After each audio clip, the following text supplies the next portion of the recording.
culture banque biir débat yaa ngi biir information déglu leen ko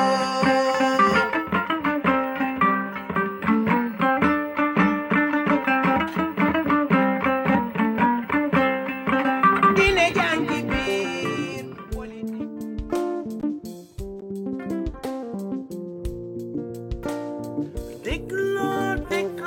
dégloo di sunu kër FM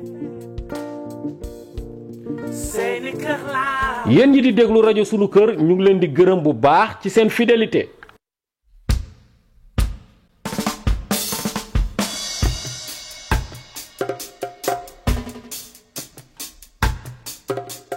jóg leen ñu jàppoo te bañ a réeroo.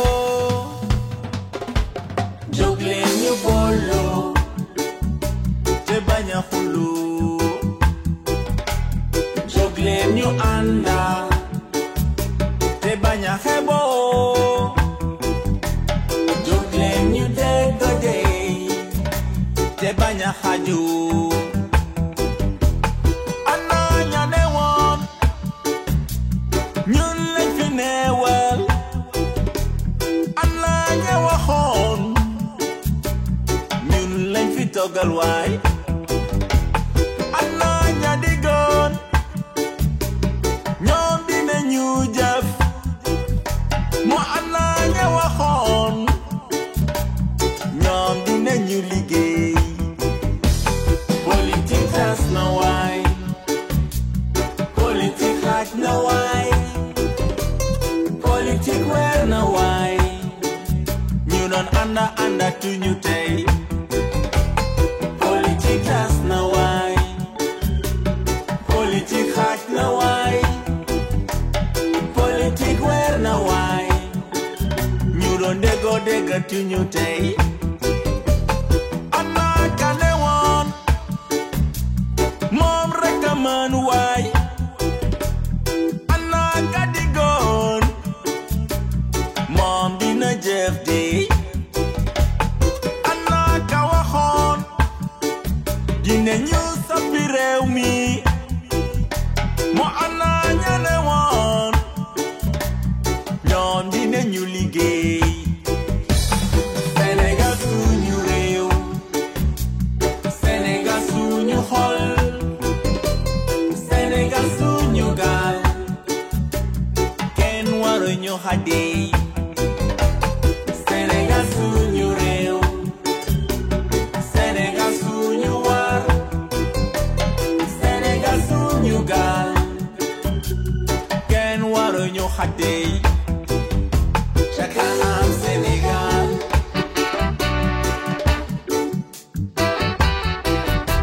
ca kanam Sénégal.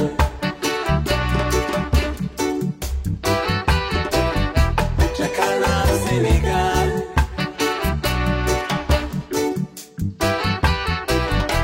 ca kanam Sénégal. ca kanam yee.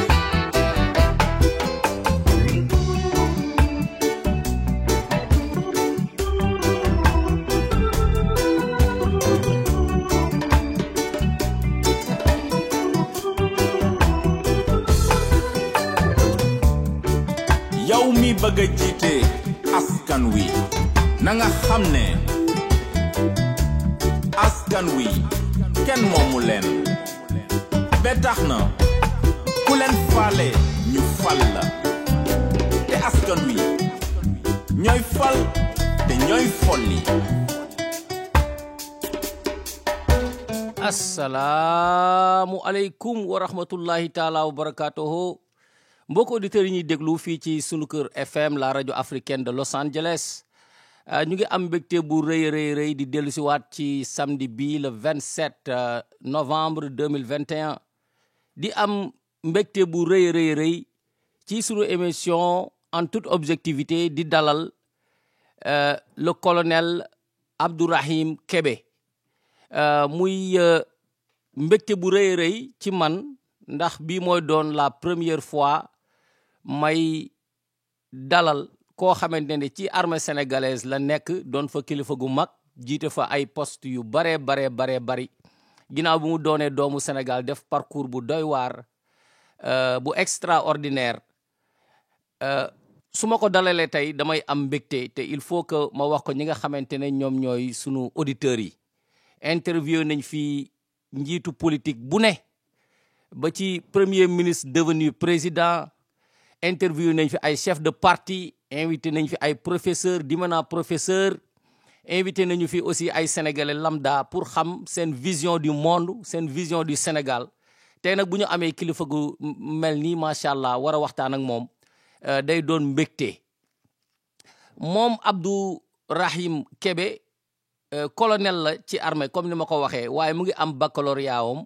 en 1978 ginnaaw bi mu serviré plusieurs écoles militaires bi nga xam ne nag moom lañ ci gën a ràññee moo di académie royale militaire nekk fële ca Maroc waaw servir na aussi dans les régions comme Tambacounda Kaolack Ziguinchor entre 1982 et 2006 nekk na aussi dirigé na la division musée et archives de la DIRPA entre 1993 et 1995 colonel Abdourahim Kébé aussi am na ay cours yoo xam ne jàngee na ko ci état-major en Tunisie de 1992 à 93 nekk na aussi koo xamante ne dafa bénéficier wu ci formation école supérieure de guerre ca Allemagne 2003 à 2005 ak yeneen yoo xamante ne nii moom moo ñu koy waxal boppam dama bëggoon rek wax quelques notes ci li nga xamante ne ñun def nañ ko ay recherche pour mën a xam ki nga xamante ne moom la ñu war a jàkkaarlool ma bàyyi ko mu nuyoog suñu mbokku auditeurs yi asalaamaaleykum moo colonel. maaleykum salaam Ndiawar ma lay remercier d'abord yow ak sunu kër FM si invitation bi. di nuyu itam auditrices yi ak auditeurs yi. dina wax sama mbégte itam si jàkkaarloo bi si échange bi nga xam ne tey daañu ko am. incha allah moo colonel ginnaaw boo nuyoo mbokk auditeurs yi mais nekk colonel ci armée ba retraité ci ban nouvelle adaptation ngay def pour nekkaat ci biir société bi ndax surtout boo fa doonee kilifa da ngay jox nit ñi ordre ñu koy def maanaam xëy na loolu di nga def ajustement bi bu fekkee ne da nga am sa famille boo jugee ci liggéey bi ñëw ci famille bi am na beneen comportement booy am boo demee ba retraité ban genre adaptation ngay def pour nekk ci société bi. waaw gis nga adaptation boobu dañu defe ni lu jafe la. waaye en fait jafewul. parce que militaire. li ñu koy définir dafa nekk un civil boo xam ni différence bi ak ñeneen ñi mooy uniforme bi mu sol. mais le reste dafay vivre en harmonie ak population bi. ndax waxtu jógee service am mi ngi si famille am mi ngi si société bi mi ngi vivre ak ñoom. léegi nag xëy na différence bi si nit ñi la. am na ñoo xam ni xëy na duñu xamul àddina bu baax bëgg defe ni ñuy doxale si armée moom la ñu war doxale fu nekk loolu problème la. mais d'une manière générale militaire dafa am flexibilité. même si formation bi mu am ba nga xam ni situation buñ ko teg war na si mën a génn. te war na retrouver boppam si biir. donc pour man personnellement vraiment amul benn complication su ma ñëwee nekk ak civil yi damay doxal ak ñoom normalement mais essayer leen apporter nag li nga xam ni je pense que c'est positif moom la armée amee te mën nañ ko indi si civil yi pour mu yokk leen quelque chose. mais mosuloo ci am benn difficulté jekki-jekki maanaam def confusion ci field bi nga nekk maanaam ci terrain bi nga nekk. non xam nga quelquefois peut-être problème bi ma si am. surtout bi ma nekkee dans le champ politique. nga xam ni dama waroon di organiser quelquefois ay réunion di ko présider. waaw. problème bi moo doon sur la ponctualité ak la rigueur.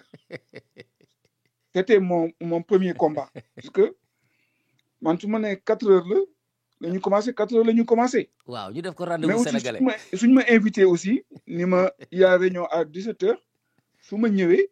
nga xam ni Sénégal dañu naan la bon heure sénégalaise. waaw waaw 17 heures. waaw il faut considérer 18 heures ou 19 heures. je leur dis non, ça ne marche pas avec moi. Il faut me dire l'heure exacte parce que je suis ponctuel. macha allah loolu dinañ ci dugg ci waxtaan bi ci discipline bi nga xam ne day doon discipline militaire alors que bu ñu demee dans le monde civil c'est un autre comportement. Colonel, bala may tàmbali waxtaan wi d'habitude dama bëgg a laaj ki nga xamante ne moom laa invité mu defal ma benn présentation boo xam ne du ma ne kenn mësu koo dégg parce que xëy na say doom xam nañu ko wala say famille mais mbokk auditeurs yi nga xam ne dañuy gis rek Abdourahim Kébé nekkoon militaire nekk léegi ci politique bi mais nekk aussi un civil loo xam ne xamuñu ko woon ci yow. waaw kay merci Ndiawar donc loolu pour ma def sama présentation wax un peu sama parcours. dama koy tënk si ñeenti ponk. acca. oui dafa am loo bëgg yokk. waaw ma ne acca demal. voilà donc benn bi. damay wax sama jeunesse. maanaam bi ma nekkee xaleel ba ni ma amee bac. deuxième ponk bi mooy sama parcours militaire. sama carrière donc. Troisième ponk bi dana nekk parcours universitaire bi et enfin ma wax un peu sama jaar-jaar si politique. ok bi ma nekkee xaleel mën naa wax ni sama dund man maa ngi juddoo Ndar. Saint-Louis si île bi. ci île bi. rue bi nga xam ni ñu ngi ko tuddee Khalifa Ababacar Sy. macha allah. dëkk aussi si kër sëñ Babacar Sy. nga xam ni kër Khalifa Ababacar Sy foofu laa juddoo foofu laa màggee. donc sama nekkin foofu Ndar dama ko passé si ñetti yëf mën naa wax ni jàng alxuraan. jàngi si école bu tubaab bi. ñetteel bi mooy yeneen activités yi nga xam ni dama ko doon def maintenant école coranique bi depuis bi ma nekkee 3 ans laa si dugg parce que dama nekk nag aussi si famille boo xam ni famille religieuse la famille wu diine la. muy côté papa. comme si côté yaay. donc sama waajur wu góor ñëpp xam nañ ko si loodo si jàngale alxuraan bi ak daara bu mag bu mu fa amee. moom moo doon muqaddamu sëñ Babacar Sy. macha allah yàlla na leen yàlla fayal. côté waajur wu jigéen itam sama yaay mooy surtout Mor Masamba Jéeri Jàng ku wax Mor Masamba Jéeri Jàng si Ndar. daa xam fi mu jaar ak Serigne Touba ak Maodo Malick. ñoom ñaar ñëpp am na jaar-jaar ak ñoom moo leen dalaloon. si Ndar. donc ak lu bari loo xam ni seq nañ ko. moo tax ma commencé woon alxuraan à l'âge de 3 ans. avant ma am bac wàcc naa alxuraan. macha allah. non seulement wàcc naa alxuraan mais maa ngi doon jàngale alxuraan. donc ni nga ko waxee bi ma amee bac nag. laa def benn concours génn Sénégal si laa dem mais période boobu yëpp si loolu laa nekkoon par rapport ak côté alxuraan. te alxuraan bi xam nga ce n'est pas comme maintenant à l'époque. da nga daan yeewu 6 heures du matin. si fajar. si daara bi nga daan la daan fekk fa nga daan jullee même fajar. jàng alxuraan. ba ay 7 heures nga dellu sa kër ndekki dem école tubaab bi. soo wàccee école tubaab bi midi nga delluwaat alxuraan donc ñetti yoon à peu près si bés bi daan nga dem si alxuraan bi. ndeysaan. léegi école française bi moom am na ñetti école ci Ndar yoo xam ni vraiment foofu laa jaar ñoom ñoo ma formé. benn bu njëkk bi école primaire bi mooy école du Nord moo nekk si Pointe Nord. maanaam foofu laa defee première ba foofu laa amee entrée en 6e. après ma dem li ñuy wax CG Kazey bi nekk si Langue de Barbarie. ma terminé nag sama cycle si lycée bi ñuy wax ex lycée Faidherbe muy actuellement le lycée Cheikh Oumar Foutiyou Tall. si école française bi donc ba ma am fa un bac littéraire. en 78. par rapport à mes loisirs maintenant yi nga xam ni yeneen occupation yi ma doon am. mën naa ko centré autour du centre culturel français. bi centre culturel français bi nga xam ni mi ngi nekk foofu si Lodo. au nord. parce que dama di woon ko bëgg lire. léegi nag ndaw yu bare loolu la ñu xamatul. lecture bi depuis dama doon participer aussi si ay attractions culturelles yu bari en dehors de ce centre culturel disons daan naa pratiquer li ñu wax napp dama bëggoon aussi su ma amee tuuti temps ma dem si dex gi am sama ligne di napp et tout ça napp jën mais aussi napp koti di feeyaale di feeyaale voilà non fee moom xam nga ndar bu baax moom il faut que mu mën fee waaw donc napp yi dama ko doon def koti ak jën ba pare bëggoon naa aussi li ñu wax les jeux de société ay Scrabble Monopoly ak ay jeux d'échecs yoo xam ni xëy na yooyu si centre culturel bi laa gën développer sama compétence léegi nag bi nga ko waxee en 78 bi ma amee sama bac ma defoon le concours des grandes écoles militaires réussir alors daal di génn dem au Maroc nekk fa en formation pendant 3 ans li ñuy wax académie royale militaire de Ménès dans ce cadre-là le Maroc dimbale na Sénégal bu baax a baax en termes de formation parce que ba 84 Sénégal amagul woon école muy former ay officiers wum Maroc moo ko daan former lu ëpp si officiers yi France daan na jël quelque mais Maroc ñi si ëpp moom moo leen daan former bi ma paree ma ñibbi si Sénégal en 81 pendant ce temps après j'ai fait 38 ans de service militaire 38 ans fanweeri at ak juróom-ñett macha allah pendant ce temps boobu def naa Sénégal yëpp nord au sud dem naa est penku bi ak sow bi fépp si Sénégal teg naa fa tànk amul benn région boo xam ne teguma fa tànk may koo xam ne aussi maa jëkk ak sama homme yi nga xam ni maa nekkoon ak ñoom di leen commandé maa jëkk teg tànk si ay roqu Sénégal yoo xam ni ñu fa dëkk mas ñu woon gis personnelu administration sénégalaise waaw exemple benn rek laa la si jox mooy benn village maanaam bu ñu tuddee Numufouga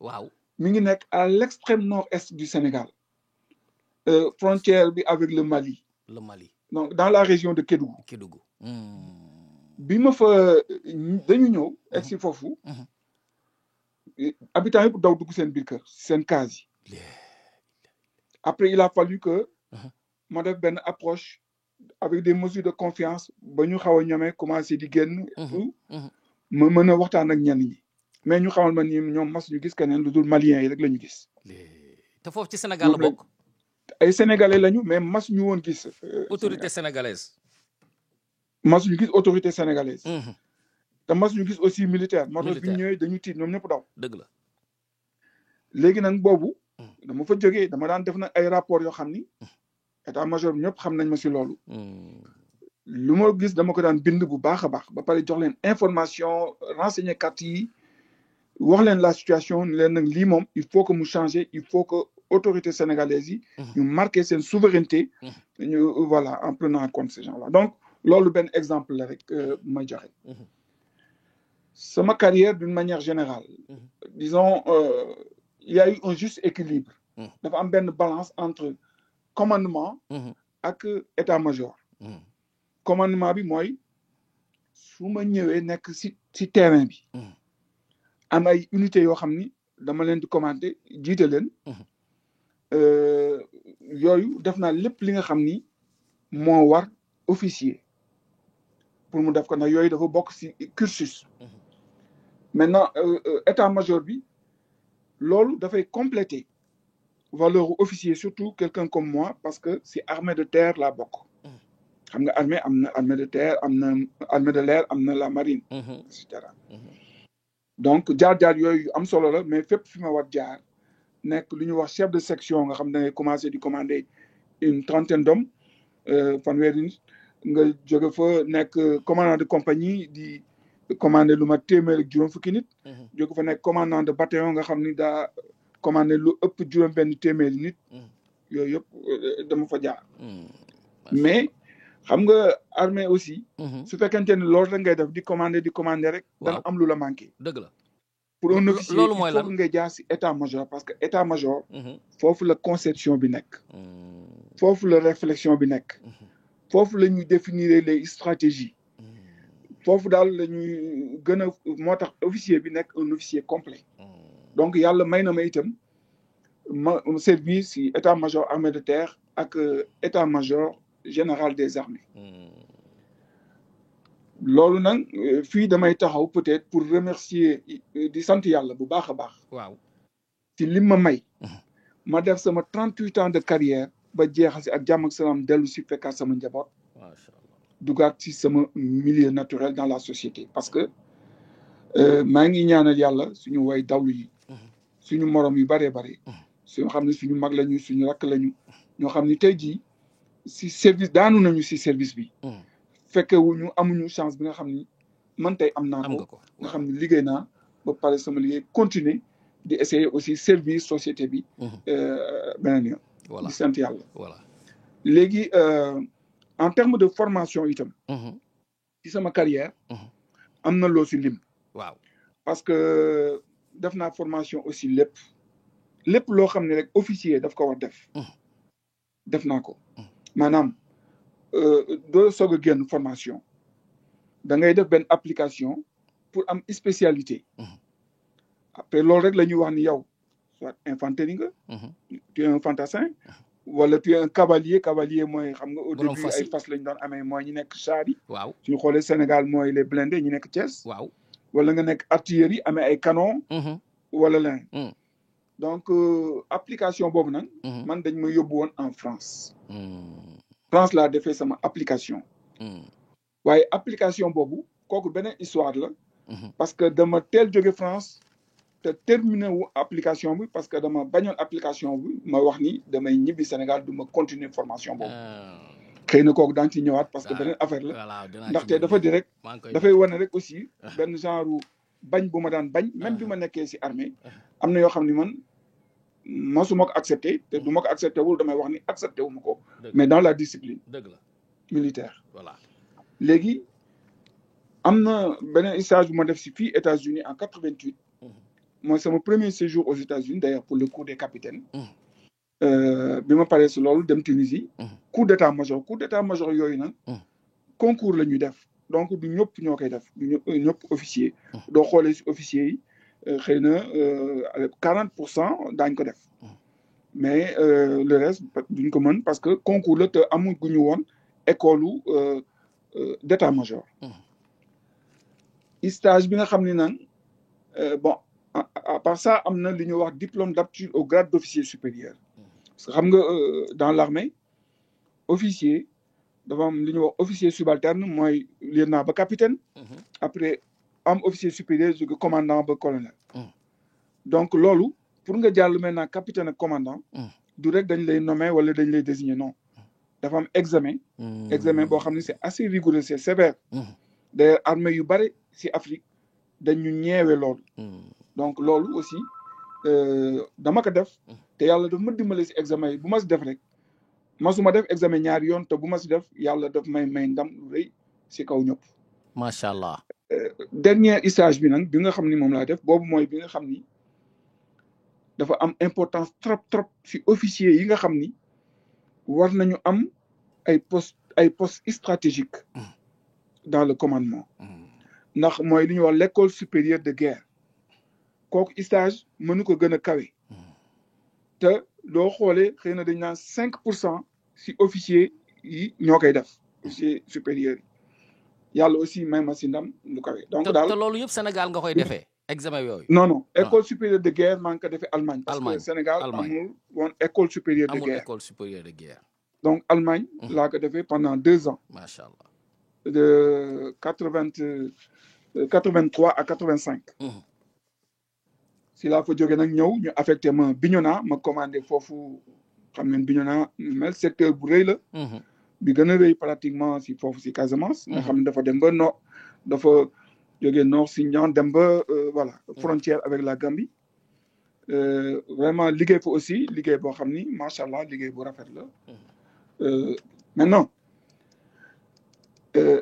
parcours universitaire beneen bi stop mooy parcours universitaire bi waaw xam nga man bi ma amee bac laa dem Maroc wax nga ko mais Maroc doo dee def formation officier dafa am ñaari at yoo xam ni da nga koy en fait def formation universitaire, donc j'ai eu mon duel 2 en anglais. Après nag Sénégal la complété sama enseignement universitaire licence ba doctorat université Cheikh Anta Diop laa ko defee en étant dans l'armée. Donc je suis un docteur titulaire du doctorat en littérature et civilisation américaine. Machallah. Mais aussi ici aux États-Unis, depuis 2016, j'avais entamé un deuxième doctorat sur la traduction. Bon, dama ko arrêté woon bi ma ñëwee Sénégal avec mon engagement politique. Mais j'ai repris les activités tout en menant au niveau d'une université de New York des enseignements au niveau voilà, de la traduction, mais aussi au niveau du département des lettres romanes. Donc ces activités yooyu la nekk. kon loolu moo la bàyyi États-Unis ci moment bi ñu nekk nii.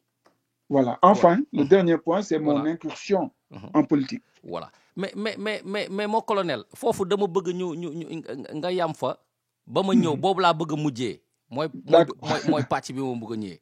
D'abord dama lay féliciter ci 38 ans yi nga xam ne def nga ko au service du Sénégal vraiment carrière bu impressionnante ku ko déglu xam ne doomu Sénégal tigi jaar ci mbirum diine jàng l'école def parcours militaire servir sa réew pendant 38 ans c'est pas donné à tout le monde donc ñu ngi lay gërëm mais dama am question yoo xam ne moom laa bëgg a profito laaj la ko ndax bi ma defee annonce bi dafa am ñu bëri ñoo xamante ne ñu la fonk la ñu ndeysaan et d'ailleurs c'est très rare ma invité nit jot feedback yoo xamante ne émission bi tàmbaleegul am na si ñoo xam ne yow ak ñoom yéen a bokk carrière ñu may wax ne invité nga ku jullite invité nga ku jub macha allah invité nga koo xamante ne waajuram nitu l'islam la ne ma mu ngi tudd Amadou Lamine Kébé yoroon daara di jàngale am na koo xam ne tamit sa ay promotionnaire frère la mu ne ma am na frère am bu tudd Moussa Kébé boo xam ne servir na dans la marine te fu mu toll ni mooy ilimaanu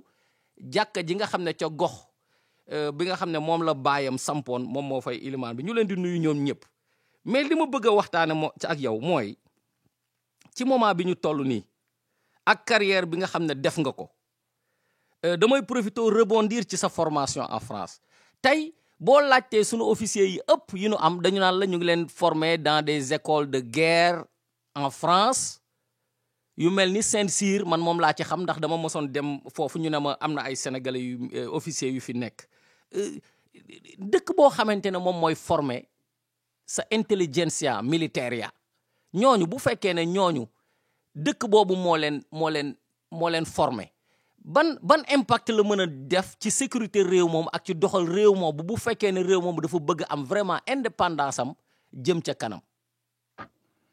waaw xam nga question boobu c'est une question assez délicate c'est vrai que loolu indi woon na am na problème yu ndaw yoo xam ni xëy na léegi mi ngi jeex ndax am nañu une école de formation ENOA école nationale des officiers d'actifs de Thiès. ca Thiès. kooku moo ñëw commencé régler problème bi ñu amoon parce que lan mooy amoon.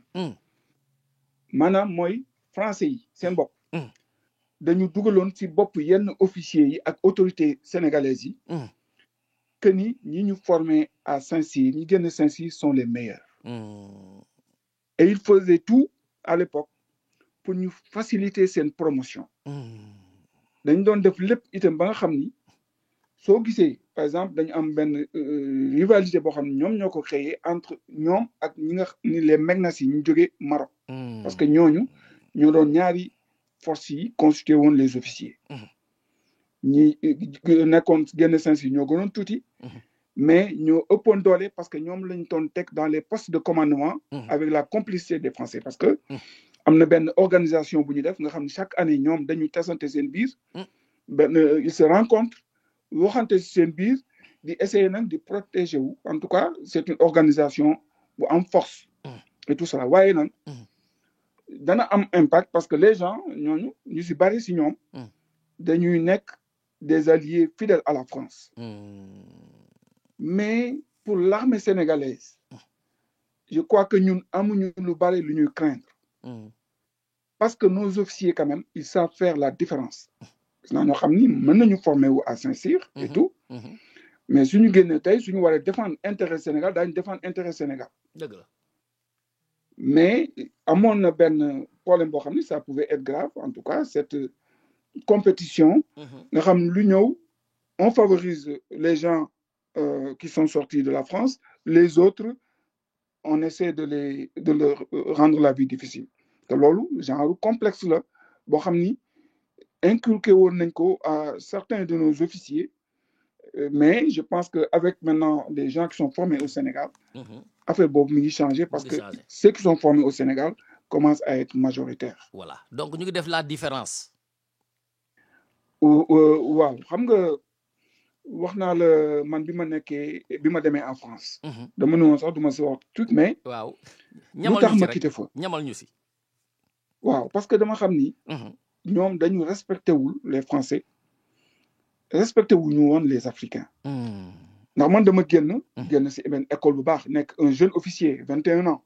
alors une très bonne formation parce que Maroc doo xoolee seen formation bi xam nga ñoom ils ont été il y avait le conflit du Sahara occidental avec des officiers aguerris et tout et ils ont une bonne expérience en tout cas au niveau de la guerre donc dañu am un programme très solide et très avancé ñu yóbbu ma ñu désigné ma pour la France j'ai demandé un responsable état-major bon infanterie outre-mer c'est quoi parce que loolu la ñu bëggoon ma defi ko waaw le gars le chef à qui je m'adressais ne pouvait pas me donner une explication convaincante me gis un Français qui était conseiller là-bas il me dit oui c'est comme nous man que non attends mais vous avez des territoires d'outre-mer mais moi je ne comprends pas après il était tout petit parce qu'il ne pouvait pas me donner une explication mais finalement je suis parti malgré mes réserves parce que j'ai voulu dire que moi je ne comprenais pas je ne voulais pas partir à ces âges une madame mais j'ai vu que les gens ne nous respectaient pas ils nous ont créé une brigade africaine mais loolu du nekk problème man j'allais être fier d'être avec mes amis africains mais le problème mooy ñi fa nekkoon ñëpp pratiquement matoon nañ ma papa man qui avait juste la vingtaine nekk ñoo xam ne ay 40 ans 45 ans ñoo am ay deq yu nii ba pare amuñu woon aussi le niveau que j'avais donc ñëw ñu bëgg la jàngal yoo xam ni yow commencé woon nga sa première année bi nga nekkee formation et cetera et cetera ci la tiré sur la sonnette d'alarme ma ni sama dëkk lii c'est pas bon c'est même dégradant je n'apprends rien ici je ne veux pas continuer ces stages waaye xam nga Sénégal ñoom ni ñuy demee naan non français yi aussi ma wax leen ñu ne ma non ça c'est la décision de son pays bi ma waxee gaa ñi bëgg ñu def dara man leen je ne fais plus de stage je rentre ci nga décidé su fekkente ne vous ne rentrez pas man je reste chez moi noonu laa def ñu pare ma ñibbisi si lañ ma sànnee nag Kédougou ni ma bon voilà ñu yóbbu la au lieu que nga toog foofu am sa xaalis dellu si tranquillement mais man j'ai dit non j'ai accepté d'être cobaye et d'être victime parce que am na ñu ma fa jëkkoon mais ñoom dañ doon dem rek neex la jël seen xaalis ñibbisi mais man j'ai dit non quitte à ce que moi je sois sanctionné mais affaire bi du ma ko nangu du ma si bokk du ma nangu que la France me traite ainsi je rentre chez moi et vraiment je n'ai pas regretté de l'avoir fait voilà la parenthèse que je voulais voilà bu ñu ñëwee tey ci au niveau africain tey jii dafa am benn sentiment boo xamee ne beaucoup de pays surtout en Afrique de l'Ouest xam naa yaa ngi suivre information yi ak li nga xamante ne moom mooy xew en Afrique fan yi semaine ba la ñu génn ca Kaaya muy ca Burkina Faso dafa am ay convois yoo xam ne armée française la yu fa wàcc doon dawal yor ay lekk ak ay bomb ak ay lu nekk bëgg a traverser seen frontière dem beneen dëkk am beneen boo xam ne Niger la xewee ba tey jii ci bis bi wax nañu ne am na ñu bëri ñoo xamante ne faatu nañu fa wala ñu gaañ leen fa sentiment boobu nga xam ne moom la africains yi am est-ce que politiciens yi ñoom ñu ngi yëg ce rejet là bi nga xam ne moom la nit ñi def ci mbirum domination coloniale bi yàggoon am ci sunu maam yi am ci ay génération yoo xam ne yow ba ci sa bos ba nga yeggee France am na loo xam ne nee nga non lii du ma ko def muy am lu mu la loo xam ne sax dina ko yàq tuuti sa carrière est-ce que sunu politiciens yi sentir nañu loolu non malheureusement xam nga suñu politiciens yi soo gisee mal gouvernance bi ñu nekkee ak seen cuune ak complexe bi ñu am moo tax ba tey il continue à être des valets de la France man ki ma gën a bett si ñëpp moi Macky Sall, parce qu'il est né quand même après les indépendances, juste pendant les indépendances. Donc, c'est quelqu'un boo xam ni tey jii moom moo waroon taxaw fi nga xam ni jeunesse bi fa la taxaw am ses positions de refus, de dignité, pour dire que voilà comment se comporte la France. Il faut que maintenant on retrouve notre souveraineté. Mais voilà. Mais pourquoi ñu koy def en fait? C'est que ce sont des présidents illégitimes. Ce sont généralement des dictateurs qui défient leur peuple et qui, se sentant rejetés, pensent toujours que la France pourra les sauver. Et c'est là le grand problème. Vous avez vu les événements de mars. En fait, il y a toujours un peu de vérité dans ça. Parce qu'au mois de mars, quelque chose que les gens ne savent pas, c'est que Macky Sall était à un doigt de tomber, de perdre le pouvoir. Et les Français, ici pour la première fois, avaient pris des dispositions pour pouvoir l'évacuer. Ah bon? Donc même son évacuation était pensée, était préparée. Programmée. Et c'est dans ce cadre-là. C'est pourquoi ils font toujours, en fait, plaisir à la France. Mais aussi l'autre aspect, quand un président est légitime, et quand il travaille pour son peuple, mais il n'aura pas peur. En tout cas, Senghor, lui, il n'a pas eu peur parce qu'il est parti démocratiquement sans aucune difficulté. Mais quand tu sais que ce que tu fais n'est pas conforme avec ta constitution, tu es là à réprimer ton peuple, à casser les opposants et à détourner l'argent, les richesses de ton pays, quand tu es là à créer une association de malfaiteurs, avec des élites qui partagent les richesses africaines avec des élites politiques françaises, c'est uniquement comme ça que ça peut se passer. Mais nous avons de l'espoir avec cette jeunesse, cette nouvelle prise de conscience de la jeunesse. Et en cela aussi, il faudrait quand même qu'on rende à César ce qui revient à César. Il faut saluer le courage de Ousmane Sonko et du parti PASTEF et saluer aussi les valeurs qu'ils incarnent en ce moment et que la jeunesse sénégalaise embrasse. C'est-à-dire le patriotisme, le civisme, le don de soi pour la patrie et cette dignité que nous voulons vraiment retrouver pour le bien-être de nos populations. Voilà.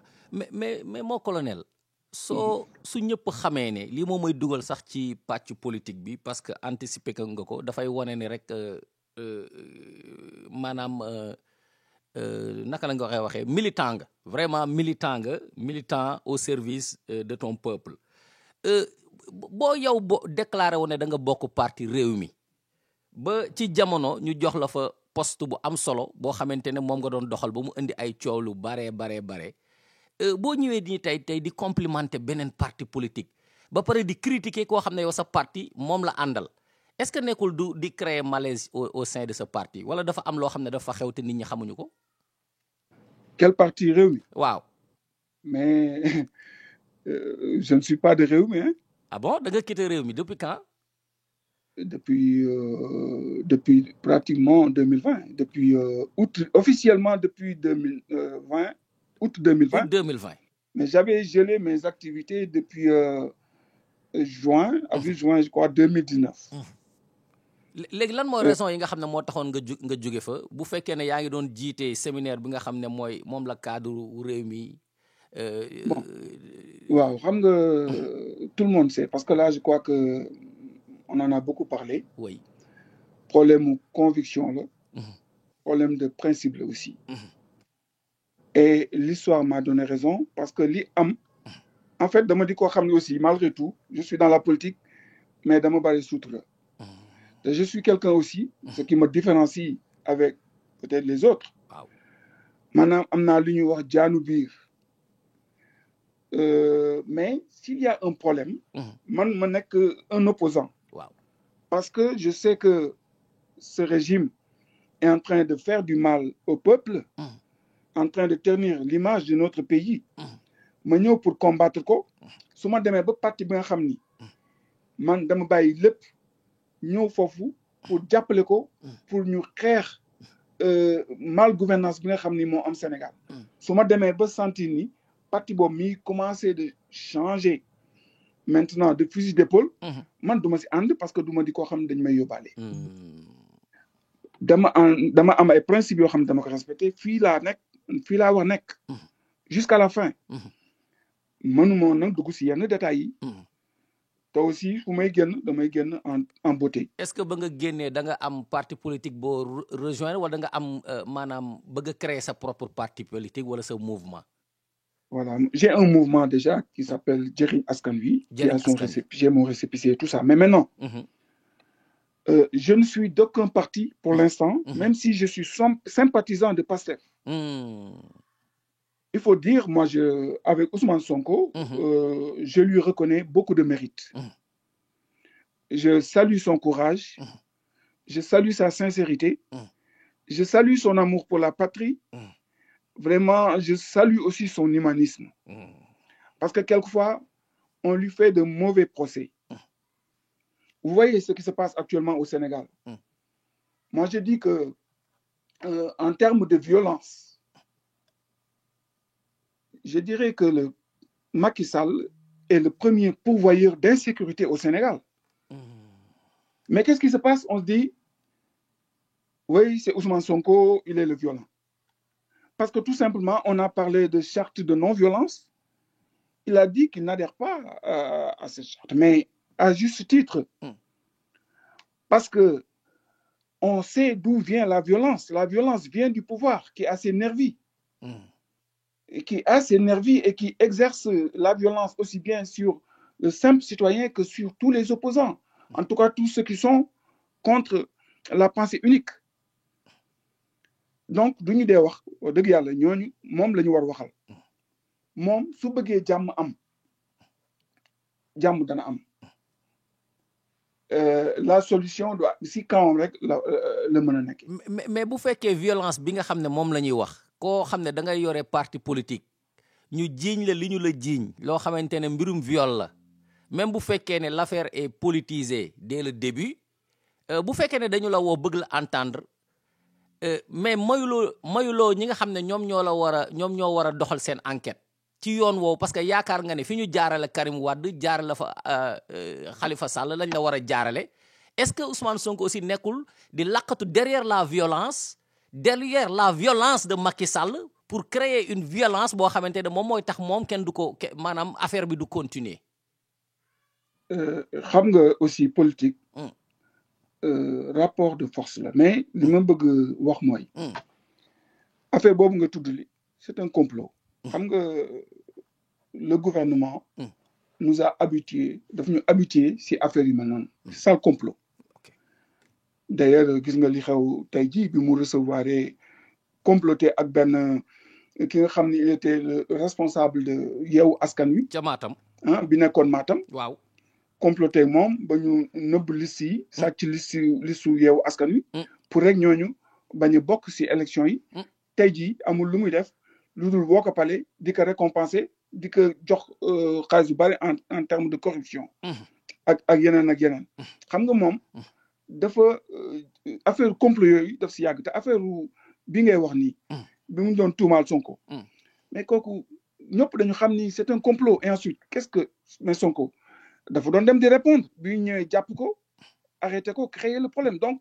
du moom mooy source problème yi en réalité suñu bàyyi woon affaire normalement et puis bañ def seen complot boobu affaire yi yëpp du am moo tax ma ni lépp lu am kuy njaaga Macky Sall mooy njaag le pouvoir mooy njaag nan la ñu mën comprendre son langage va en guerre su demee di déclarer ni way moom moo amee doole bi moo amee nguur gi ak doole bi mais loolu man dama ni c'est une rodomontade boo xam ni ça en dit long sur son arrogance teintée d'insolence parce que mais loolu dafay wane ni li ko xaritam bi mu àndal tey Idriss Seck doon waxee mooy dafa ragal et xam nga li tubaab di wax la peur est mauvaise conseillère mooy tax muy def yu mel noonu ndaxte président de la République quand même du wàlle fa mu taxaw naan di wax affirmation yu mel noonu parce que li ñu wax rek un tigre ne crie pas sa tigritude mais nag na def attention parce que li mu wax ni moom moo amee doole bi na xam ni peuple bi rek moom rek moo amee doole donc na def attention bu baax a baax maintenant doo gisee aussi en termes de violence séjour bi mu def récemment au Fouta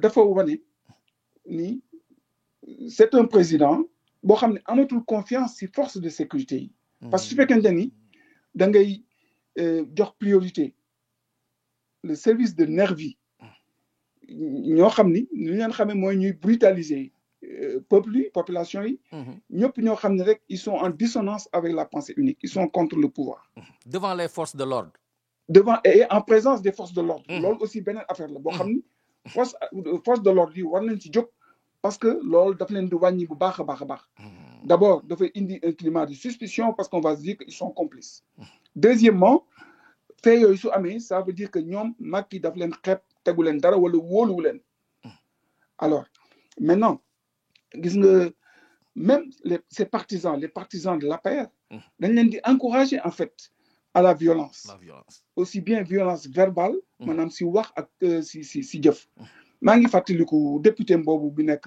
Ranérou boo xam ni membre la si secrétariat exécutif national bu APR moom moo woote ethnie naan leen nañu jël ay machette pour dem défendre troisième mandat wu Macky Sall dëgg la mais kooku xam nga li mu wax dafa garaaw trop mais dara fekk ko si dëgg la doo gisee aussi beneen bi mooy instrumentalisation bi ñuy def tey si administration bi avec des préfets yoo xam ni dañu jox allégeance Macky Sall ak Benno Bokk Yaakaar alors que ñu ngi nekk si benn compétition électorale nan la ñu mën a expliquer que ñoom ay préfets di def ay recours après que cour d'appel valider ces listes c'est ça qu'on ne peut pas comprendre mais cela veut dire tout simplement il y a une main politique bu nekk si gannaaw préfet yi et loolu tey jii am nañu la confirmation ak Macky Sall ni mu doxale moom mi nga xam ni il vient nag de faire une très mauvaise opération de communication ni mu recevoir sans gêne si palais de la République kooku ñuy tuddee Djibril Ngom waaw nga xam ne moo saboté document yi d'investiture yaaw bu Matam n'est-ce pas voilà ba pare pour nag récompenser ko loolu tax mu recevoir ko et puis di ko wane mais dama bëgg rek ñu xam ni lii mooy mode de gouvernance en fait de Macky Sall mooy corruption ak complot abject yi nga xam ni ñoo nekk au cœur de ces méthodes loolu nag su ko defee mu ngi déshonorer institution yi nga xam ni ñoom ñoo ko honorer ba pare mi ngi poser les jalons d'un fippu yoo xam ni c'est inévitable s'il continue à se lancer voilà mais moo fippu yooyu nga baal ma mooy li entraîné li xew tey en Guinée ak au Mali voilà effectivement li nga xam ne moom moo xew Guinée ak Mali mosut a xew sunu réew yow colonelu armée bil nga retraité nga yaa ngi wax maanaam li nga énuméré yëpp ci loo xam ne ci mbirum mal gouvernance la ci sunu réew yi fan yi la passé dafa am benn ancien commissaire bu ma woo mais lu mu yàqul nguur gi ak ni nguur gi di doxalee amul mais ay homme de loi bu ñu demee ba xam lii lépp ñu ko xam ci réew mi ci loo xamante ne ay civil ñoom ñooy jiite ñoo xamante ne ñoom dañoo joxe seen deret ak seen bakkan pour réew mi te ba tey mosaguñu gis coup d'état Sénégal naka ngay analyser donc état d'âme Sénégal ak pourquoi avec tout ce problème là coup d'état mosut a am ci sunu réew mi. waaw kooku moom dañ ciy sant yàlla. bu baax a baax parce que coup d'état. waaw duñ ko souhaité. man je suis très jaloux de l'exception sénégalaise. macha allah fu ma nekk du ma dee def les présentations et tout cela je le montre que ñun dañu nekk benn îlot de stabilité boo xam ni l'armée sénégalaise a toujours montré son côté républicain mais gis nga armée bi moo tax man suñu dee wax loo gisee may wax ni ay forces de sécurité laa wax par rapport au maintien de l'ordre du ma si boole force de défense parce que armée sénégalaise man ni ma ko xamee waaw ba léegi mooy que c'est une armée nationale qui est au service des populations et qui est proche de ces populations. am na yoo xam ni moom armée. je veux dire armée laa wax les armées. waaw kenn du leen dugal si yenn yi. woo leen par exemple ni leen tirer leen sur le peuple. duñ ko def. armée sénégalaise maanaam du ñu def loolu parce que. xam nañu ni peuple bi moo tax ñu nekk fii te dañ ko def maintenant. doo xoolee même dans les forces les autres forces de l'ordre de sécurité maanaam doo jëlee police bi. ak la gendarmerie. ñu dee assurer le truc. Ce n'est pas tout le monde en fait parce que la plupart si ñoom des hommes de tenue. Ils ont un cœur qui bat avec les Sénégalais. Maintenant, il y a les autorités, ils ont des intérêts à préserver, qui font trop de zèle, quelquefois, en se retournant contre le peuple. Et c'est ça vraiment qu'il faut dénoncer, parce que nous n'avons pas besoin de force de répression. Mais, bataille, je dis que force de sécurité, c'est le régime qui est en place, le régime qui est violent, qui leur crée d'ailleurs des problèmes. Et le régime, en créant des tensions permanentes, les forces de sécurité ne font pas le travail normal de protection des populations et de leurs biens. Effectivement. Parce que il suffit qu'on de mobiliser pour la répression politique. Ils n'auront pas le temps de sécuriser le peuple. Donc, il est du devoir, du pouvoir, de calmer la situation, de venir à résipiscence pour que le calme revienne. Force de sécurité, mën def sen liguey bi nga xamni population bi lañ koy defal sécuriser len pour que ñu mën nek en paix sans aucune difficulté. Donc voilà, moi je pense que il y a beaucoup de choses à faire par ces régimes en place, mais lepp lu ñu war xam rek xam ni ñom ñoy njàkk.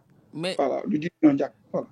Léegi bu fekkee ne boo seetloo situation bi nga xamante ne moom la ñuy dund tey boo xoolee problème Sénégal dafa am problème de sécurité tey am na ñu bëri ñuy wax ñuy spéculer ci perméabilité du sunu frontières yi nga xam ne nit ñi nee nañu dañ am na ci ay zones yoo xam ne da ngay ñëw rek dugg amul sécurité amul camp boo xam ne ba tax na loolu am na ñu yaakaar ne loolu moo waral tey agression yi ñu def ci réew mi ay nit ñu encagoulé dugg fekk ay commerçant seen kër ñii ñu rend leen ñii ñu fital leen jël seen alal mais lan moo doon solution yow mi nga xamante ne ci mbirum défense nga la sa kii nekk est-ce que dañuy jël affaire bi rek teg ko autorités yi nga xam ne dañuy utiliser la force pour leur propre sécurité que pour la sécurité des populations?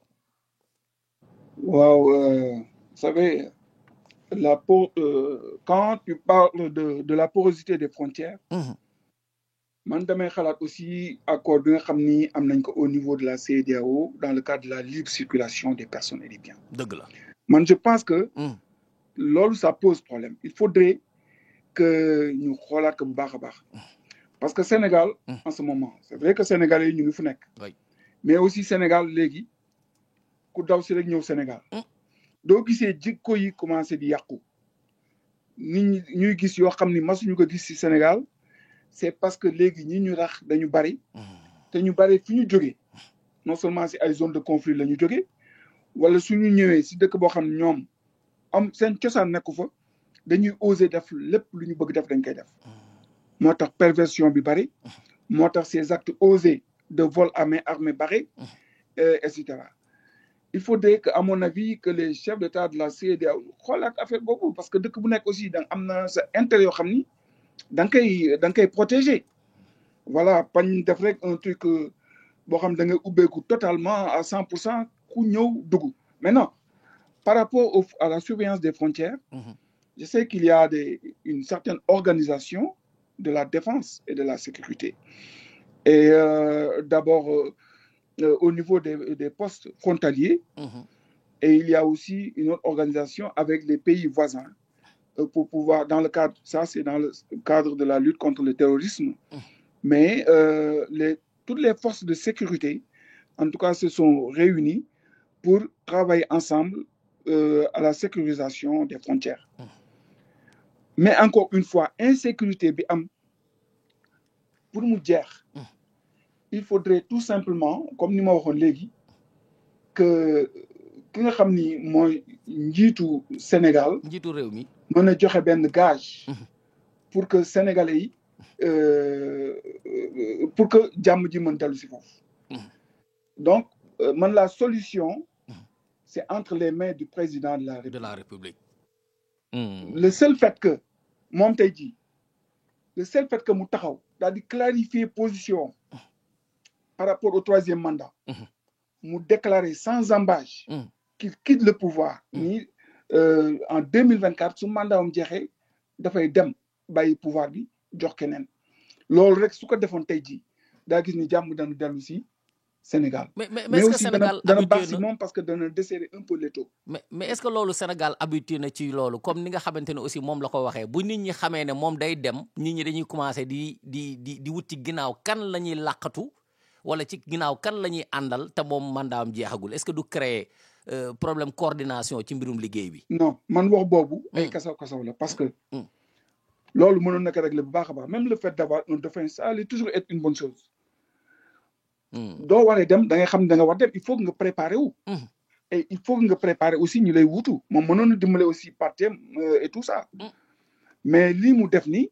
en fait c'est comme s'il dit après moi le déluge je m'en fous l'essentiel mën naa fi toog ak nu ma fi mën toogee su ma paree mu après continuer bañ continuer c'est pas mon problème. or loolu muy def dafay créer de l'insécurité un peu partout. donc na def déclaration wax carrément ni dana dem parce que ba léegi dafay tenter il pense que mais xam na ni de plus en plus mi ngi xam ni c'est un grand risque pour lui bakkanam xaj na si donc mu dem tranquillement moo gën si moom yàq nañu réew mi bu baax a baax na dem bàyyi yeneen loxo yu gën sell loxo mi ñëw téye réew mi essayer rectifier redresser lépp loo xam ni def nañ ko fi mais loolu rek la mën def loolu su ko defee dana tax force de sécurité yi mën a retourner wu libérer wu di orienter maintenant prioritairement leur action c'est ay tâches de sécurisation des populations et de leurs biens voilà donc à mon avis la balle est dans le camp du président de la République. Voilà, on a déjà fait un tour d'horloge ma ubbi ligne bi jël sunu benn mbokk bu ñuy woowee depuis Maroc am question wala commentaire salaamaaleykum sëñ bi Amadou nga wax noonu la tudd. allo salaamaaleykum. waaleykum salaam. allo salaamaaleykum. waaleykum salaam ñu ngi lay déglu. waaw waaw kay ñu ngi lay siyaar bu baax. allo. waaw ñu ngi lay déglu yow la kan. waaw man la Amidou Sow di wootee depuis Maroc bi. voilà Amidou Sow ñu déglu la waaw colonel mu ngi lay déglu. waaw mu ngi lay dégg. waaw d'abord maa ngi lay ñu ngi leen di jaajëfal si émission bi. même si que ni dañoo jël le train en marche quoi sànq lañ doog a dugg di déglu comme colonel di développé. waaw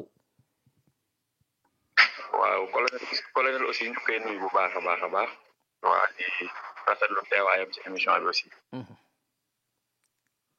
waaw balaa maa commencé rek balaa maa tàmbale samay question rek Serigne Touba daan na jàngale ni nit moom balaa ngaa wax ci moom.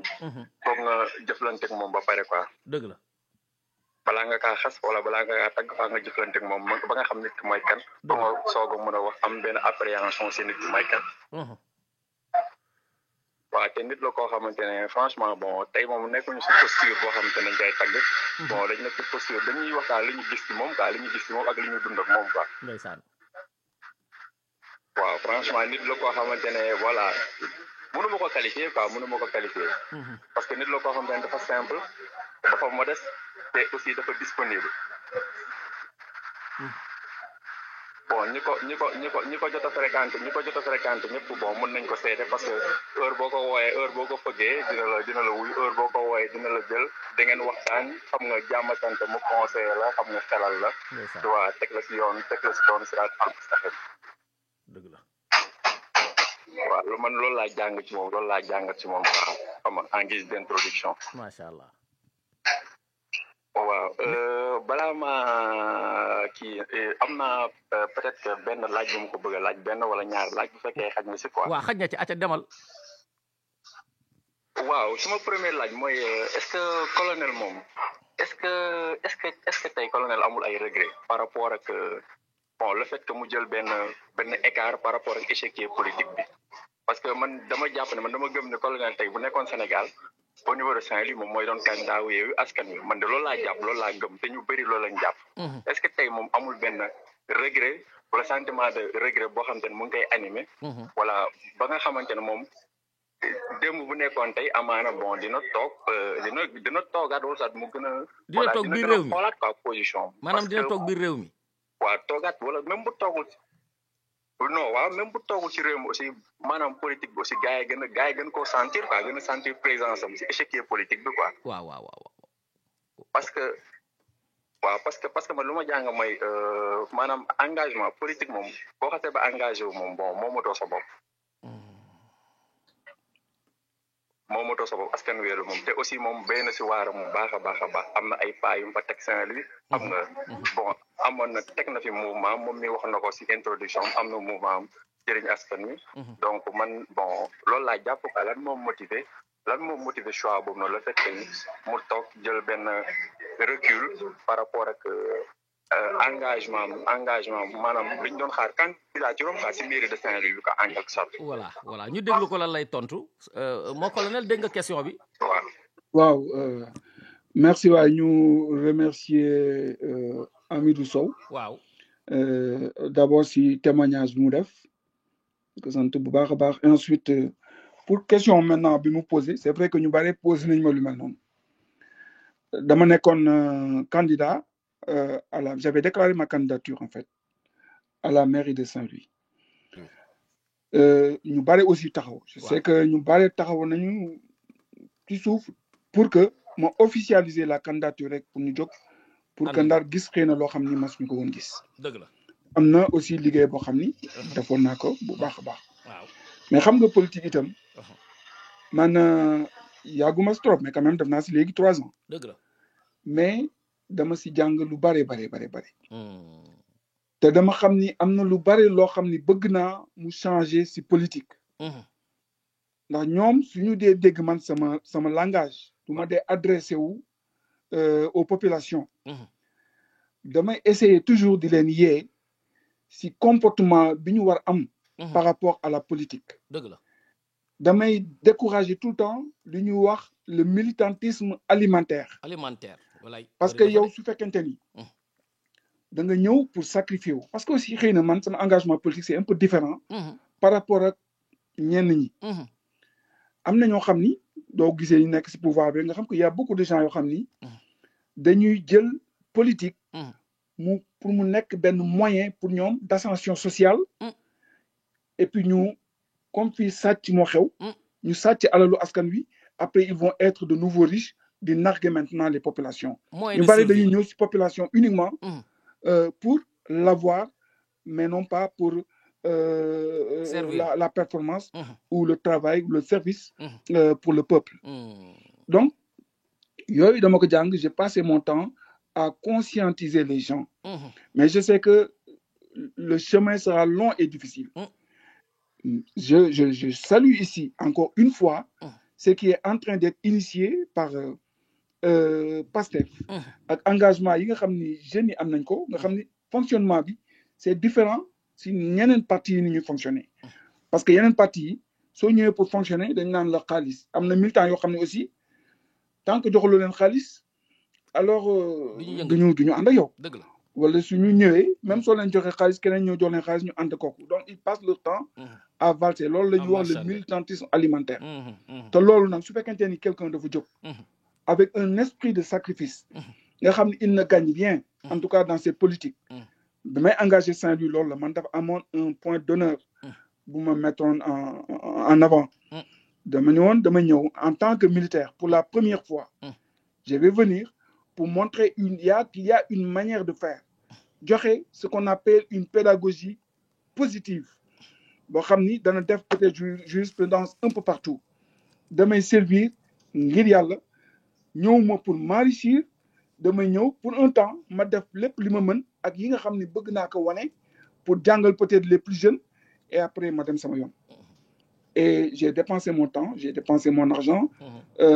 J'ai subi aussi beaucoup de problèmes à cause de mon engagement politique. Beaucoup de coups bas. Mais il s'est trouvé que vraiment, il y a eu tout ça, tous ces facteurs que j'ai eu analysés par rapport au rapport des Sénégalais avec l'argent.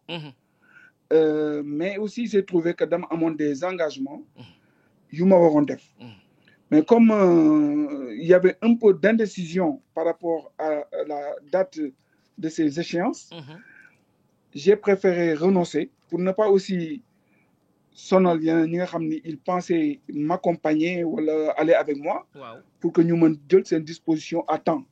Mais cela ne veut pas dire que je vais rester inefficace en politique. Au contraire, c'est pour dire que man, nous me dire pour Khacho, beaucoup ngourou pour ngour. Dama bëgg pour liggéey mais su fekkente ni gis naa ni koo xam ni mën na aussi taxaw liggéey Saint-Louis ni mu waree dama ni mën naa ñëw Sénégal incha allah te naa ko jàppale pendant quelque temps bu baax a baax si politique bi campagnal ko dellu si waat mais jeexagul parce que maa ngi continuer di def la politique fi ma nekkoon laa nekk ba tey te si élection présidentielle du ma candidat créé wu ma parti politique mais naa soutenir le candidat de mon choix incha allah. Voilà ce que j'avais à voilà, dire. Monsieur Sow c'est pas vraiment un regret. Je n'ai pas de regret. Au contraire, je l'ai fait en connaissance de cause.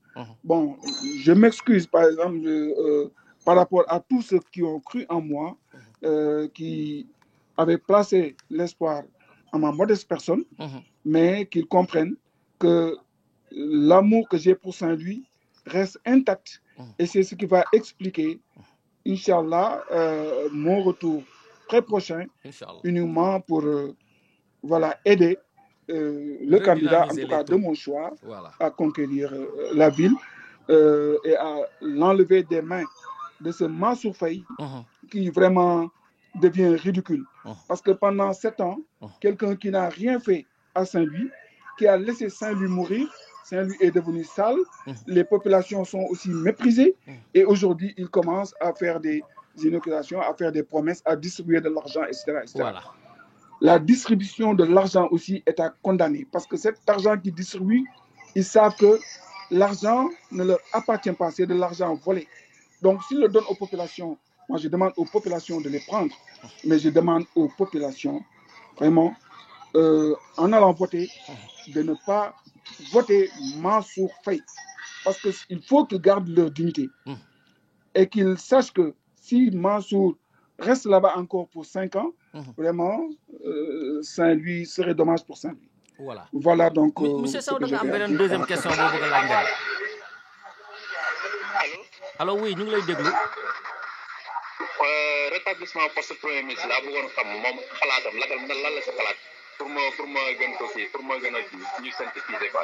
Voilà jërëjëf nee na retour poste premier ministre bi nga dégg ban jàngat nga ci am.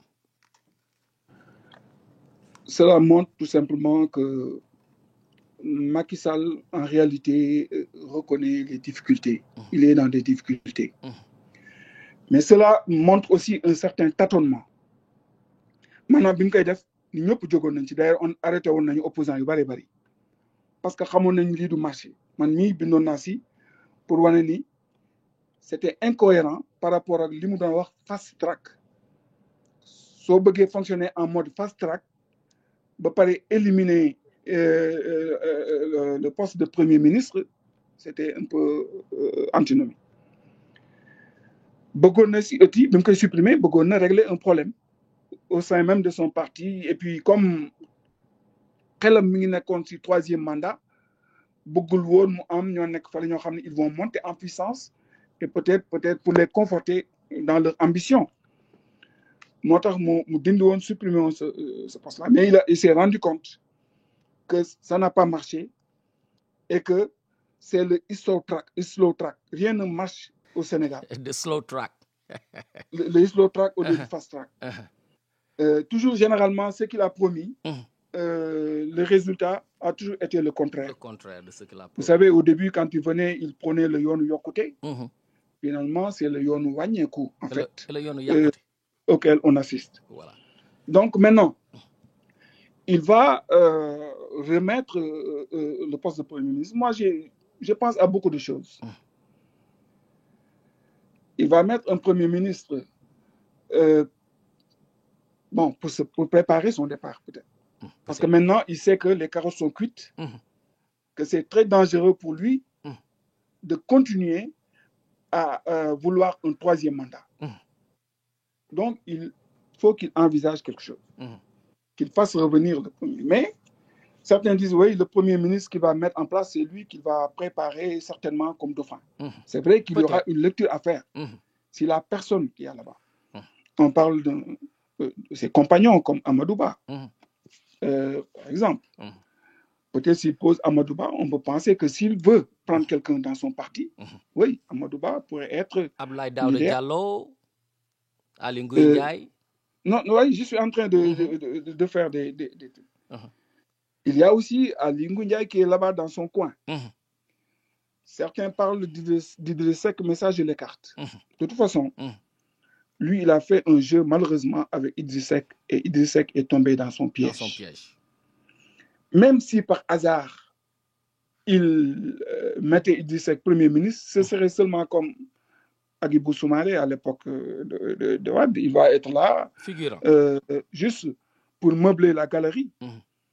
Mais son vrai dauphin, il va le trouver ailleurs. Et vous voyez, moi, je pense que dans le jeu politique, quand on voit... ils ont sacrifié Idriss Seck, en fait. Parce que c'est comme s'il y a un deal dans le deal. Qu'est-ce que je veux dire par là? Idriss Seck, on l'a tué, on l'a sacrifié. Et moi, je pense plutôt que Macky pourrait mieux miser sur Wade fils, Karim Wade. C'est lui qui fera la surprise, en réalité. Parce que Macky Sall peut ignorer les gens de son parti parce qu'il va se dire qu'ils ne vont pas faire le poids. Parce que tout ce qu'il veut, c'est contrecarrer Pastef. La peur, c'est la peur de Pastef. Il pense que les trucs de son parti ne pourront pas faire l'affaire. Et il peut miser sur Karim, peut-être pour, pour surveiller ses arrières après. Mais en tout cas, je pense qu'il l'a fait à dessein. Mais ce que je voudrais dire par rapport à ce poste de Premier ministre et au changement, à la révision de la Constitution, il faut que tout le monde fasse attention. Faisons attention et restons vigilants. Peut-être qu'il y a encore un certain machiavélisme et de petites choses qu'on peut introduire dans la Constitution pour après essayer de valider certaines choses qui ne sont pas acceptables pour l'instant. Donc, il faut que tout le monde reste vigilant par rapport à cette révision de la Constitution pour remettre le Premier ministre. Voilà, ma dem ba Rufisque am na sunu benn mbokk bu ñuy woo bu tudd Ousmane Ngom salaamaaleykum Ousmane. frère. waaw ñu ngi lay déglu. ça va mbaa yaa si jàmm bu baax. alhamdulilah. ñooy contenté bu baax ci invitation bi parce que vraiment invitation dama wax ne invité ngeen ku ngeen war a invité ko en fait. macha allah. waaw parce que nit ku baax la comme ni auditeurs yi ko waxee ni ñi fi jàll li ñu wax yëpp am na lu des. waaw donc comme li ñu wax duñ nekk di ko tagg comme li ñu parce que ku nekk rek yaakaar naa xam nga bu baax ku jëflanteeg Abdourahim rek di nga xam bu baax ban genre nit la. waaw vraiment di nekk na nit koo xam ne ku am rigueur la boo amul rigueur sax mënoo ànd ak moom ci dara. waaw donc ñun ay élèves am lañ mais xam nañ ko bu baax nekk na koo xam ne côté professionnel ci éducatif bi. toujours da lay pousser au fond. waaw il faut aller au fond waaw bul dellu ginnaaw ci dara. en fait manqué nit ñi aussi quoi. mais ñu am ñaari question yu ñu koy posé. benn première question bi côté politique la. waaw. comme li auditeur bi wax sànq. waaw. ñu gis ko koo xam ne day participer lu bëri ci côté social day dimbale lu bëri. parce que ñun dañ koy suivre compte Facebook am dañ koy suivre presque ci site yëpp. waaw. yu mu nekk mais ñu gis koo xam ne ci problème inondation yi yeneen problème yoo gis ne day ñëw daal même permettre problème pêche yi amoon temps yi yu si bëri day participer da ngay gis ne day ñëw pour taxaw jeunes yi pour dimbale jeunes yi quoi si ñun jeunes yi ñu amoon confiance yi moom te ba tey confiance boobu mu ngi fii quoi mosu fi jóge léegi ñun li ñuy wax rek mooy aussi ñu gis ko koo xam ne ku mën ku xeexkal la quoi c'est un révolutionnaire ñu gisoon ko ñu arrêté ko une fois temps yële si ginnaaw bu mu passé séjour Sénégal pour temps élection yi ñu arrêté ko une fois arrêté waat ko après ñu gis ko un bon moment mu disparaître quoi en fait waaw ñun question bi ñu koy posé mooy confiance bi nga xam ne ñoo ngi ko koy jox ñun jeunes yi sénégalais yi particulièrement jeunes yi Saint-Louisois yi waaw léegi ñun est-ce que mi ngi bàyyi xel ne ñëwaat Sénégal pour continuer xeex boobu noonu yaa ngi dégg jeunes yi toppaat ci ginnaawam dooleel ko parce que gisoon na ne amoon na benn avance quoi waaw est-ce que mi ngi bàyyi waat xel ñëwaat pour continuer waat xeex boobu wala c'est juste un instant bàyyi day bàyyi bi ci kanam tuuti quoi. voilà. loolu moo nekkoon suñu première question bi. lan mooy deuxième question bu ko defee moom enchaîner lan mooy deuxième question bi. waaw deuxième question bi moom côté éducatif la. waaw. waaw ci université bi soxla nañ ko quoi mu ñëwaat parce que soxla nañ ko bu baax a baax. voilà. deuxième question côté boobu la. kañ lay dellu si pour yeggali jàngale bi mu doon def. pour yàggale waaw pour yàggale li mu commencé woon quoi en fait ci ñun. voilà jërëjëf mon colonel ñu gërëm Ousmane Ngom léegi lan mooy sa réponse ci ñaari question yooyu. waaw vraiment merci beaucoup Ousmane pour sa question et pour ce témoignage aussi. Voilà soyez assurés que peut-être je me suis retiré seulement des élections locales ndax contrainte bu ma amoon. boo xam ne dama ko waroon def ci fii États-Unis jàngale bi aussi en réalité dafay répondre cette deuxième question. waaw mooy ni ma nekk fii. ba tey ne vous en faites pas, ça me fortifie te dafay tax su ma ñëwee. reprendre mes cours aussi je serai beaucoup plus percutant te xëy na naa indi lu bare université yi nga xam ni fa laa war a nekk en termes de modernité en termes de nouveauté de procédure et tout cela. Je reste toujours en tout cas disponible. Sachez que je suis là rek provisoirement. Mais inchallah su ma paree li may def naa dellu si au Sénégal. parce que élection yi war a ñëw ak le choix du futur président pour 2024. c'est quelque chose de déterminant. et il faut que ñëpp ñoo xam ne mën nañu agir ñu agir. pour que mu am le changement véritable que nous appelons de tous nos voeux. Voilà. Mais ne vous en faites pas pour l'université. bàyyiguma ba tey université UGB am na benn cours bu may def en ligne en réalité.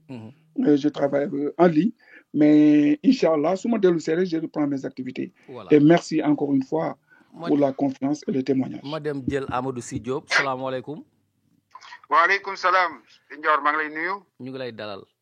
di nuyu les auditeurs de la rajo Sunu Kër FM yëpp. di nuyu colonel. colonel maa ngi lay nuyu di la ziara. merci waay maa ngi lay fay bu baax a baax. colonel ma amoon ñaari question yi dañu xaw a laalante tuuti. waaw. moo di ci mbirum militaire ci wàllu discipline. xam nga dafa am benn charte boo xam ne bi en réalité xaw ma origine bi mais xam naa ne militaires yi fonk nañ ko trop te loolu dafa bokk ci li nga xam ni mooy def différence entre généralement les civils et les militaires en termes de discipline. ñu di ko wooyee les 10 commandements du chef. ci article 1 ba ñu ne le chef a raison. Oui, il a toujours raison, même s'il a tort, c'est conféré à l'article premier. Le chef a toujours raison. ba ci pour Ndiawar mi nga xam ne du militaire. waaw.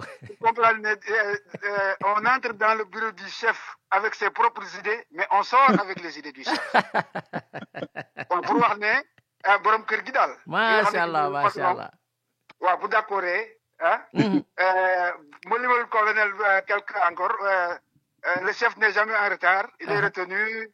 il n'est jamais absent, il est appelé, ndeysaan il ne lit pas son journal, il l'étudie, ah il ne dort pas, il se repose, etc. ba mu mat. ah waaw waaw loolu neex na ma 10 commandements yi naa ko wutan loolu neex na ma waaw les 10 commandements quoi nga xam ne moom mooy def la différence en général. macha allah waaw ndeysaan mais loolu boo jëlee comme mon colonel loolu. nga xam ne le chef a raison. waaw en termes de discipline de règlement moo indi rigueur bi nga xam ne moom la colonel bi wone. waaw bu ñu nee 4 heures c'est 4 heures et cetera. mais nga dellu si ci alxuraanu karim parce que comme moom jàng na. dama xam famille bu baax a baax ca au 31 rue André Le Bon ñu di ko wax léegi rue André Khalifa Ababacar Sy. boo demee ci alxuraan bi ci suratu Imran te verset surat 3 numéro surat 3 verset 57. wallahu la yuhibbul zalimun Dieu n'aime pas les injustes. est-ce que loolu nekkul benn genre difficulté. parce que bu fekkee ne da ngaa nekk ci système boo xam ne bii dafa injuste. ba pare nga am la rigueur militaire qui veut que le chef ait raison et que le chef a toujours raison. mon colonel foofu sa sentiment bëggoon naa ko foofu pour gën a expliquer sa taxawaay. amat naa beneen question boo xam ne bii c'est par rapport à la protection de la langue de Barbarie par rapport ak avancée de la mer bi. ma bëggoon ko laaj moom. ginnaaw bëggoon naa teg candidature am ci mairie bi après mu fomm ko. waaw. lan la yaakaar ne la ñu war a def pour vraiment sauver la ville de Saint-Louis par rapport ak avancée de la mer maa ngi lay nuyu di la ziare asalaamaaleykum wa rahmatullah. jërëjëf kooku doon Amadou Sy Diop c'est un homme de la marine acca. Voilà, merci beaucoup Sy pour sa contribution bi. Et surtout si li ñu rappeler règlement du chef. Maintenant nga bëgg xam noonu nan lañ koy mën a appliquer par rapport à mon nouvel environnement. Bon, je crois que le chef a raison, a toujours raison. Peut-être si c'est valable dans l'armée à cause d'impératifs de rigueur, et il faut dire qu'aussi il y a un peu d'humour dans ça. L'appliquer dans le milieu civil serait problématique. Parce que cela veut dire que le chef est borné, il n'est pas ouvert donc aux autres. Ce qui fait qu'il faut vraiment nuancer ce règlement pour faire preuve quand même d'ouverture. J'ai mes certitudes. En tout cas, moi, personnellement, quelquefois, j'ai mes certitudes, mais l'esprit d'écoute. Et là aussi, on l'a dans l'armée. Un bon chef militaire a l'esprit d'écoute. Cet esprit d'écoute, quelquefois, me permet de me remettre en question. Parce que quand j'entends mon interlocuteur qui me fait part de certaines vérités et que je sais que c'est la vérité, moi, j'épouse son idée. Donc, lui, il va sortir non pas avec l'idée du chef, mais peut-être, oui, avec le renforcement de son idée, avec la satisfaction d'avoir convaincu le chef.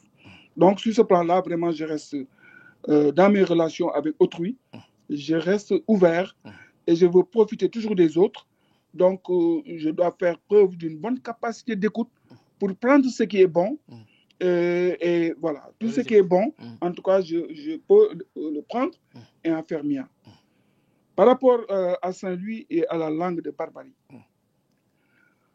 vous savez, mon gouvernement bi, muy le maire qui est là-bas, les plus wane mooy cuune parce que langue de Barbarie gis nga da ngay commencer si brèche bi ñu ubbi fallait nga xam ni tey jii y a plus de 450 yoo xam ni ils sont morts ndax brèche boo xam ni c'était 3 mètres léegi voilà mi ngi dem rek di wéy mais ba léegi mënuñu trouver une solution ah di tâtonner rek chaque fois nag ils font des offres rek des déclarations etc.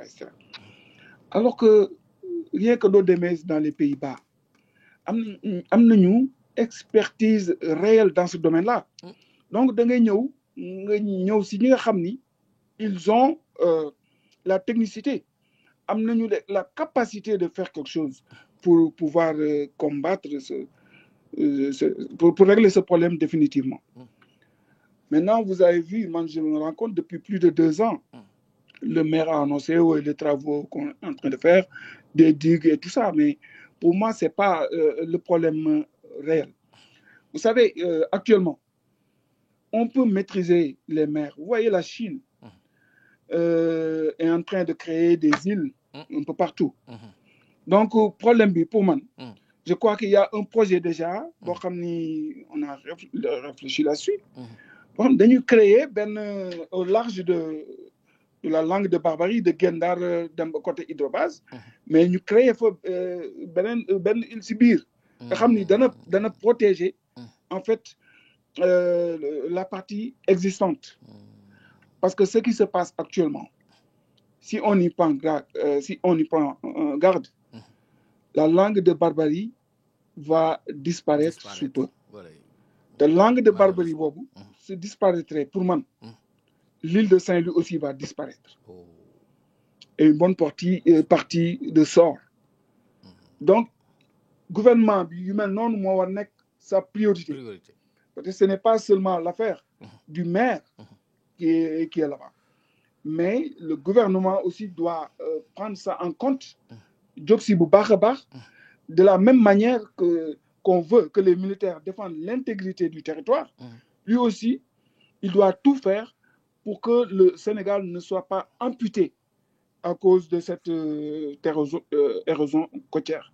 Donc, il faudrait tout simplement, en fait, donner la priorité à la résolution de ce problème, mais au niveau national, en consultant les expertises qui existent et qui pourront avoir un résultat. Mais ce n'est pas la priorité, malheureusement, du gouvernement.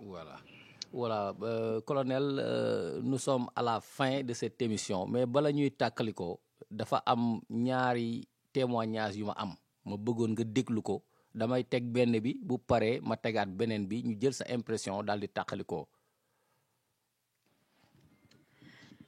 Waaw sama papa li ma mën a témoigner si moom en fait dafa nekk vraiment nit ku baax nit ku bëgg njaboot fonk njaboot sonn si njaboot nit ku bëgg ay mbokkam def na si ñun yar def si ñun diine jàngal nañu loo xamante ni tey fu ñu mën ci toog loolu dañuy jëriñ donc te loolu ñu ngi ko ciy sant bu baax a baax a baax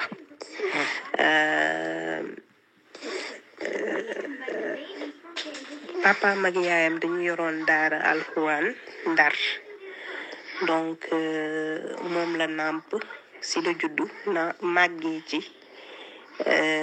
donc mu def ko tamit suñu si ñun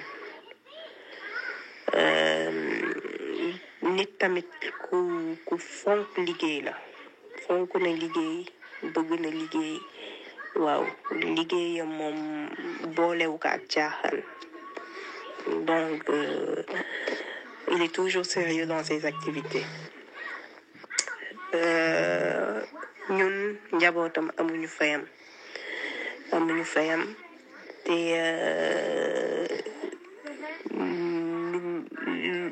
lépp lu ñuy ñaan jamono ji mooy yàlla bàyyi ko fi gën a ñor di ay fanam may ko wér yàlla lépp lu nekk ci xolam aussi moo ko xam yàlla na ko yàlla defaral waa te mu bàyyi ko fi mu gunge ñu ba ci kanam donc tout ce qu'on peut lui dire c'est que nous sommes fiers de lui et on l'aime très très très fort.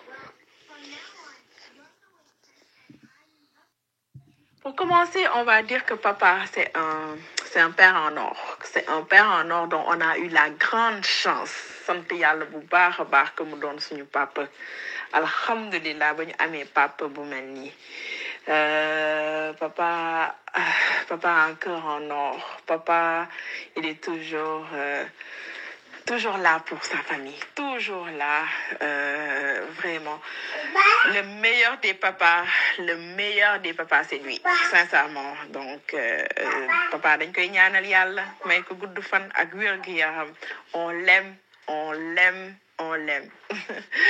Il est vraiment exceptionnel, vraiment, waouh. Facile d'approche, ami des jeunes, machallah. Il a beaucoup de qualités. Beaucoup de qualités. Je veux même pas trop parler de lui là parce que je l'aime trop. Ce qui fait que pour parler de lui, c'est ça. En tout cas, c'est ça. Voilà, réaction. Je ne connais pas vos enfants. Ouais, boul ma laaj aussi fu ma ko jëlee. Réaction, colonel. Mais je suis très ému. C'est une grande surprise. Je le savais. Mais vraiment, c'est avec beaucoup d'émotion que je les ai écoutés. Machallah. Ñu ngi naan dañu am papa ju baax. Mais c'est moi qui ai la chance d'avoir aussi des enfants adorables. En réalité, nit loo mënti nekk ak loo mënti mel ak loo mënti am soo jiitalul sa njaboot soo jiitalul sa famille xam nga ni lépp looy def neen la parce que famille dafa di loo xam ni yàlla moo la leen dénk moom pour man sama rapport ak sama famille dafa nekk une mission dama ni yàlla yow yaa ma dénk njaboot gi donc yàlla nga ma yombalal loo xam ni naa leen ko téye bu gën a rafet ba nga xam ni sama doom yi ñooñu wax tey ñoom mu xam ni si sama doom yi gën mag lañu bokk ñoom ñëpp maa teg alxuraan leen kaw maa leen jàngal daaw ma sax accepté keneen jàngal leen ba ñu fet ijji ba ñu commencé dawal et tout cela te kenn fekkuma si te ñuy xale yoo xam ne aussi dañu déggal seen waajur xam àqu waajur bu baax a baax di def lépp lu leen war donc man actuellement maay sant yàlla bu baax a baax mais di leen remercier encore une fois si seen témoignage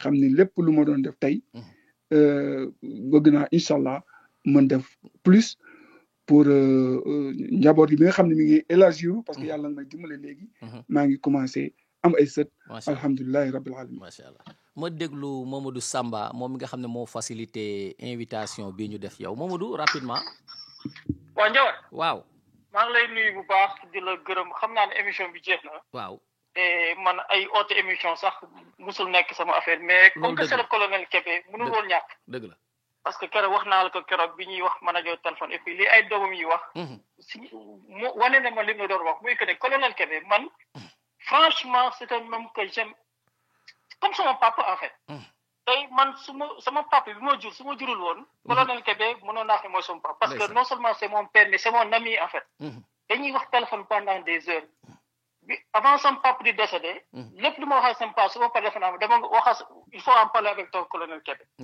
c'est un homme que j'ai connu bi ma amee 7 ans à Kédougou mu may yóbbu chasse ñuy ànd dem di def chasse man ak moom musuma dugg armée mais moom moo mës a nekk l'homme boo xam ne moo tax mu bëgg a dugg armée bien vrai que mon père était militaire donc li ay doomam wax ku bëgg famille yëpp la ku bëgg a njaboot un homme extrêmement digne et humble parce que ñoo na sama kër ci Covid bi fii la bi Covid bi amee sama kër la nekk dañuy ànd dem ndugg yi man a moom ndugg yi ñëw togg ay ceeb wala togg ay dëxin wala te bien vrai que y a des femmes qui sont dans la maison donc pour dire que rek nu mu humblé et puis vraiment mënu woon bañ a ñàkk dugg mais dama la doon wax dama bëgg rek yow nga xam ne colonel Kébé man fu ma toll et puis vraiment kontaan naa si émission bi di ko ñaanal di ko sant jërëjëf mon colonel yegg nañu ci fin wu émission bi xam naa dama lay bàyyi nga réagir ci sa doom boobu wax Mamadou Samba mais aussi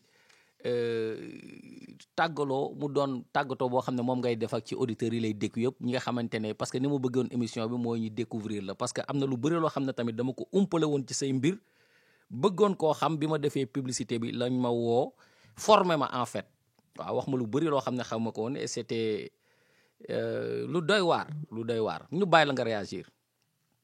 waaw ma remercier aussi Samba moom bi ma koy xam man j'étais un jeune officier mu nekk xale bu tuuti aussi comme ni nga ko waxee ay 7 ans parce que papaam moo doon liggéey ak man papaam dafa nekkoon si camp bi ma nekkoon moo doon l'autorité morale du camp moo xam ne aussi en tout cas ànd naag man àndin bu rafet papaam di ko xam ne ñëpp ràññee woon nañ ko adjudant major Samba commando la woon quelqu'un boo xam ne ñëpp dañ ko jox respect te dañ ko daan déglu bu baax a baax a baax